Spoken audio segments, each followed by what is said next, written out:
am on the southbound side of I-35 near the frontage road because you can see on the other side of the interstate, just at William Cannon and North I-35, a portion of it is shut down, involving two semi-trucks and another vehicle. Austin police say this crash is in the 6500 block, like I mentioned, I-35 North, just south of William Cannon. Right now, that part of the interstate is closed because of the crash. Police say the driver of the semi-truck did stay on scene. No charges will be filed. So right now, there are two locations on the northbound side of I-35 that are shut down because of these two crashes. Hey, good morning, Lauren. Well, right now, two parts of I-35 are shut down involving two separate crashes. This crash, we are seeing some major traffic backup. It happened just around 2 this morning. Police say the driver of that semi-truck did stay on scene and is cooperating. Right now, no charges will be filed. Hey, good morning, Dave. The crash happened at the William Cannon exit on the northbound side of I-35, and that has caused some major traffic problems this morning. There is stop-and-go traffic for several miles along I-35, and we are seeing it to continue to just get worse as the morning goes on. When I called Austin police to find out what exactly happened, an officer told me one of the trucks was stopped in traffic for construction when it was hit by the second truck, which involved a third car. One of the truck drivers was pinned inside for a very long time and had to be removed. He does have serious injuries. We also know that a good amount of diesel spilled from the crash. Right now, traffic is being diverted to the frontage road, and police tell me that TxDOT is waiving the toll fees for State Highway 130. And about 30 minutes before this crash, there was another crash involving a semi-truck that hit and killed a pedestrian. That also caused part of I-35 North to be shut down. It happened around 1:15 this morning.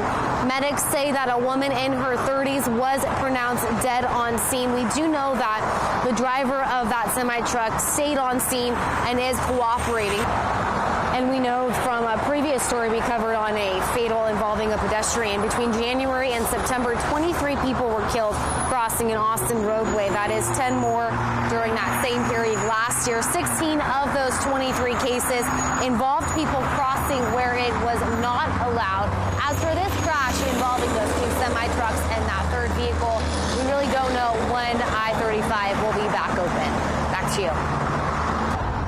Yeah, Lauren, and Austin police say that this area of the interstate could be shut down for at least 3 more hours. It's rush hour. So now there's not only an issue happening on the northbound side where that crash happened, but now we're seeing a lot of traffic on the southbound side. Even on the frontage road, there is just stop and go traffic for several miles. We know that this crash involved two semi-trucks and another vehicle. It happened off of I-35 just south of William Cannon. Yeah, and we're told that that crash involving the two semi-trucks and a third vehicle could still cause the northbound side of I-35 to be shut down for a few more hours. We're told the reason why it's taking so long because one of the trucks had a diesel spill. So not only they're working to remove those two semi-trucks from the scene, but now they're having to clean up that area. Right now, there are two separate crashes happening on I-35. What you're seeing right now is the frontage road of the southbound side of I-35, just near the Slaughter exit. APD says that that crash happened just about 30 minutes ago. 2 cars are involved, but no one has been injured. Back to you.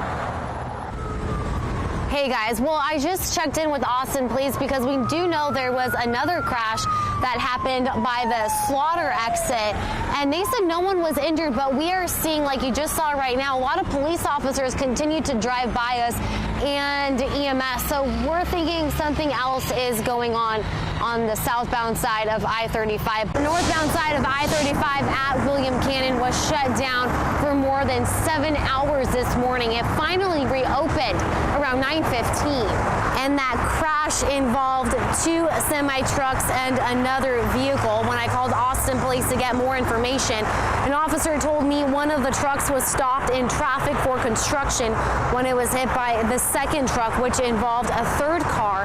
One of the truck drivers was pinned inside and had to be removed. He does have serious injuries, but we know they are not expected to be life-threatening. We also know it took APD such a long time to clear this scene because a good amount of diesel spilled from the crash.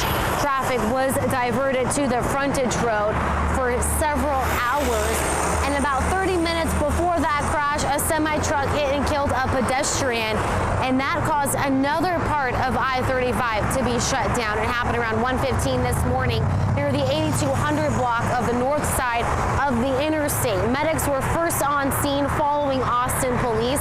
EMS says the woman was pronounced dead at the location. APD says the driver of the semi-truck did stay on scene and was cooperating. Deadly crashes involving pedestrians are on the rise this year, so Austin police say they're increasing patrols. We try to keep our eyes out for people that are about to cross the highway or people that are on the frontage, walking in the road instead of the sidewalk. And we always try to remind people you need to use the sidewalks, you need to use overpasses and underpasses. Austin police say that woman killed was in her 30s. No charges will be filed for that semi-truck driver who hit her. Reporting in South Austin, Jacqueline Tarkisian, Fox 7 Austin News.